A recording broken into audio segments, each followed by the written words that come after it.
There is nothing like festivities at its finest. Hi, everyone. Kevin Harlan here with my partners Clark Kellogg and Steve Kerr.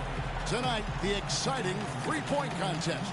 What a fun time this is going to be. It's fast-paced and action-packed, folks. Well, right next to me, I've got somebody who knows a thing or two about winning this event. So tell us what it takes to do just that, Steve.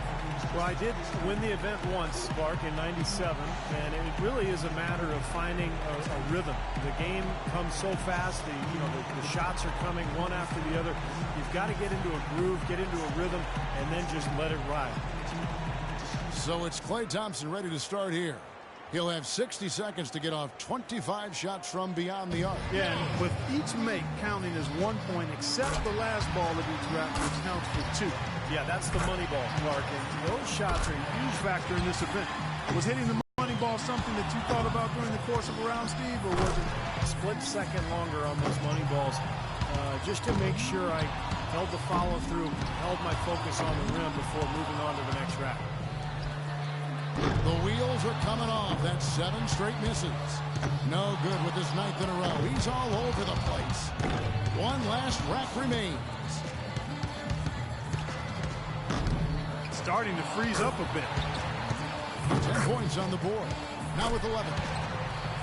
He comes away with 11 points. That's far below what he's capable of doing when he's on his game.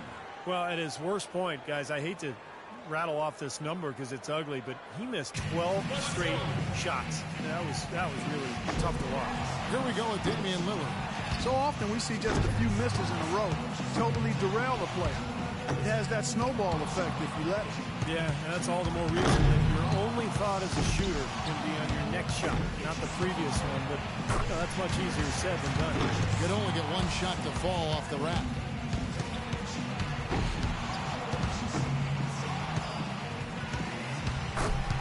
That's 2. That's 3 racks in a row now that have given him fits. 5 points now.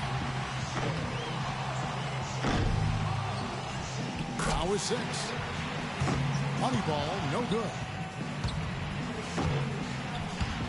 He's up to 7. Now 8 points. He barely cracks double digits with 10 points. Well, I didn't expect that score to be as low as it was. What about you guys? Well, he missed his first 8 shots before he finally canned one. So a disastrous start. You could see it in his face, in his body language. Once he missed that many shots in a row, he was pretty much done. And so we'll see Wesley Matthews. You know, Wes Matthews, Kevin, out of Marquette, had a really solid career there, but was undrafted. A player who's really solidified himself as a quality NBA talent. I mean, a tough defender. He's a pretty good shooter. He can handle it. I mean, there's not anything he doesn't do reasonably well. You remember his dad, Wes Matthews? Yeah, I do. I remember, those Wisconsin teams cost me a Big Ten championship. Cost us a Big Ten title back in 1980, and Wes Matthews was the culprit. He was the catalyst for knocking us off twice in those games. I am sorry I brought that up. Yeah, you knew what you were doing. I know I did. You knew what you were doing. Yeah, you knew what you were doing. Steve, help me out here. Can't get the money ball. He misses his 4th straight. Up to 15 now. That's 16. He gets his tally up to 16 points. That was a nice piece of shooting we saw from him out there.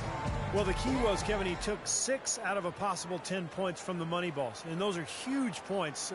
You've got to take advantage of them, and he did. And here we go with Kyle Korver. It's all about establishing the rhythm early on and then keeping it going throughout the round. Am I right, Steve? Oh, yeah, for sure. If you get off to a slow start and just panic a little bit, you start to rush, you really need to find that groove early, and then you can gain your confidence and let it roll. Nothing to it for Kyle Korver. He's got it rolling now. 5 big points on that rack alone. That's his 5th consecutive make. 2 more to stay in it. 9 points. He's got 10. Thielen, he's in the zone.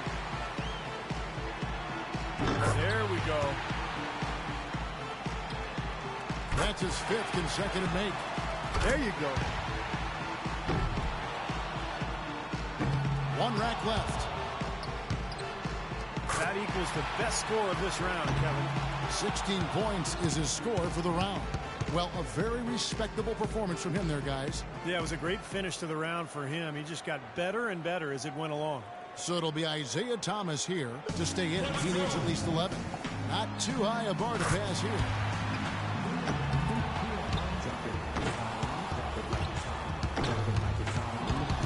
He needs 8 points more. Now with 4. 7 more points to stay in contention. He's got 5. Good rack right there. 4 points total. 4 more points to stay alive. He's got 8. He needs 3 more points.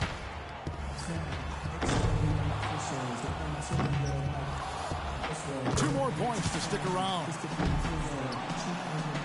As it stands now, he's in a tie for third. He's in third. He's got 12 points to show for his efforts there. Well, I didn't expect that score to be as low as it was. What about you guys? Well, we kept waiting for that point where he'd get hot and rattle off a few in a row, but it just never came. So it'll be Kyrie Irving here. He's in a good spot getting to go last. It's no mystery how many points he needs to move on. He's got to have at least 12 to avoid getting knocked out. I think that's definitely a score within his reach, guys.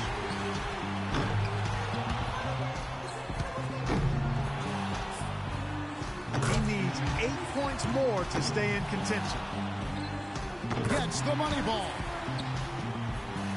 5 points more to stay in it.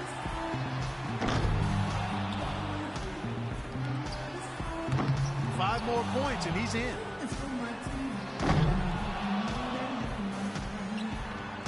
Three racks down, 2 to go. 5 more points to stay in it. He's got 8. He's got 9. 3 more points to advance. He's made all but one of his money balls. An 11-point round for him there. Well, I didn't expect that score to be as low as it was. What about you guys? Yeah, you know, in this format, once it goes wrong, sometimes the harder a player tries, the worse it gets. And you only have a few seconds to correct it, and it can get away from you quick. Yeah, and that's what makes it so difficult, Clark, because as you said, the time constraints start to play on your mind. You know, you hear that clock ticking in your head, and you force it. And when you force it, there's no way you're going to get into a good groove. Matthews has got the highest score from round 1. All he's got to do now, guys, is repeat that performance in the finals. Quite honestly, I think the final round is wide open. I mean, we've got a bunch of great shooters moving on. Yeah, we sure do. And I can't pick a favorite here, Clark. I think everybody's in the mix right now. So it'll be Isaiah Thomas here. He squeaked into this round with the lowest qualifying score so far. He's the first one to go in this one. Moneyball, no good. Misses for the 4th straight time. At 7. He's got 8. 4 money balls, 4 misses. That hurts. Tough stuff. 9 points. 9 points is what he finishes with. There was just something off about him in that round. You're exactly right, Kevin. He was all over the place, just could never get it going, never seemed to settle down. Well, that's the thing about this contest. Sometimes you want to stop and take a breath and collect yourself, but you never have the time to do it.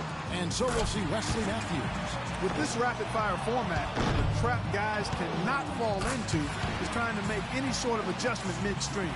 There's just not enough time for that. You got to trust your stroke from start to finish. Yeah, but Clark, if you do miss 3 or 4 in a row, it may take a very subtle adjustment. Maybe just adding a little arc to the ball, or maybe holding your follow-through a split second longer. It really all depends on what kind of roll you're on. Money ball, no good. He's up to 7. 1 more for the tie. He's got his rhythm now. Wes Matthews locked in. Down to the final rack. 11 on the board. He's got 12. He's got 12 points to show for his efforts there. Well, not his finest showing. I think we can all agree he could have done a lot better. Yeah, you know, in this format, once it goes wrong, sometimes the harder a player tries, the worse it gets. And you only have a few seconds to correct it, and it can get away away from you quickly. Yeah, and that's what makes it so difficult, Clark, because as you said, the time constraints start to play on your mind. You hear that clock ticking in your head, and you force it. And when you force it, there's no way you're going to get into a good groove. And here we go with Kyle Korver. Here we go. This is it. He led all qualifiers. Now, can he emerge victorious in the finals? Well, I think he's got a real good opportunity. All he needs is 12 points. That's the score to beat. He got 3 points off that rack. Not bad. 4 more points, and it's time.